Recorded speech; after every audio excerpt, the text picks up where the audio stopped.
Hello friends, welcome to story with Priya. 3 पुतले। महाराज चंद्रगुप्त का दरबार लगा हुआ था।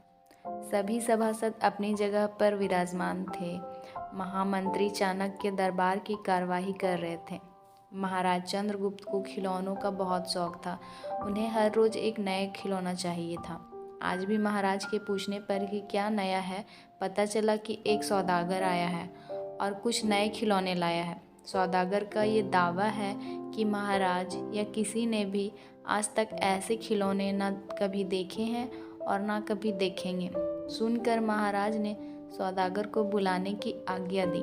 सौदागर आया और प्रणाम करने के बाद अपनी पिटारी में से 3 पुतले निकालकर महाराज के सामने रख दिए और कहा कि अन्नदाता, ये तीनों पुतले अपने आप में बहुत विशेष हैं। देखने में भले एक जैसे लगते हैं मगर वास्तव में बहुत निराले हैं। पहले पुतले का मूल्य 1 लाख मोहर है, दूसरे का मूल्य 1000 मोहर और तीसरे पुतले का मूल्य केवल 1 मोहर है। सम्राट ने तीनों पुतलों को बड़े ध्यान से देखा। देखने में कोई अंतर नहीं लगा। फिर मूल्य में इतना अंतर क्यों? इस प्रश्न ने चंद्रगुप्त को बहुत परेशान कर दिया। हार के उसने सभासदों को पुतले दिए और कहा कि इनमें क्या अंतर है, मुझे बताओ। सभासदों ने तीनों पुतलों को घुमा फिरा कर सब तरफ से देखा मगर किसी को भी इस गुत्थी को सुलझाने का जवाब नहीं मिला। चंद्रगुप्त ने जब देखा कि सभी चुप हैं तो उसने वही प्रश्न अपने गुरु और महामंत्री चाणक्य से पूछा। चाणक्य ने पुतलों को बहुत ध्यान से देखा और दरबार को 3 तिनके लाने की आज्ञा दी। तिनके आने पर चाणक्य ने पहले पुतले के कान में तिनका डाला। सबने देखा कि तिनका सीधा पेट में चला गया।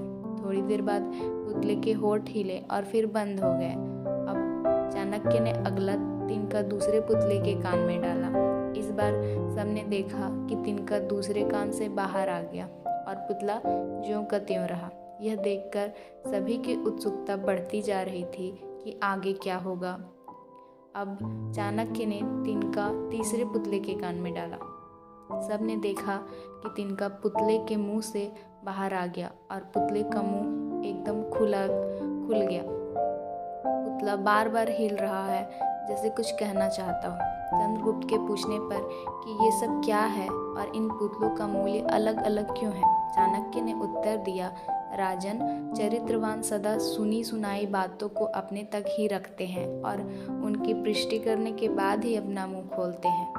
यही उनकी महानता है। पहले पुतले से हमें यही ज्ञान मिलता है और यही कारण है कि इस पुतले का मूल्य 1 लाख मोहरें हैं। कुछ लोग सदा अपने ही में मग्न रहते हैं, हर बात को अनसुना कर देते हैं। उन्हें अपनी वाहवाह की कोई इच्छा नहीं होती। ऐसे लोग कभी किसी को हानि नहीं पहुंचाते। दूसरे पुतले से हमें यही ज्ञान मिलता है और यही कारण है कि इस पुतले का मूल्य 1000 मोहरें हैं। कुछ लोग कान के कच्चे और पेट के हल्के होते हैं। कोई भी बात सुनी नहीं कि सारी दुनिया में शोर मचा दिया। इन्हें झूठ सच का कोई ज्ञान नहीं, बस मुंह खोलने से मतलब है। यही कारण है कि इस पुतले का मूल्य केवल 1 मोहर है। तो फ्रेंड्स, कैसी लगी आपको आज की ये स्टोरी? अगर आपको स्टोरी पसंद आई हो तो प्लीज़ एक लाइक करें और चैनल को सब्सक्राइब करें।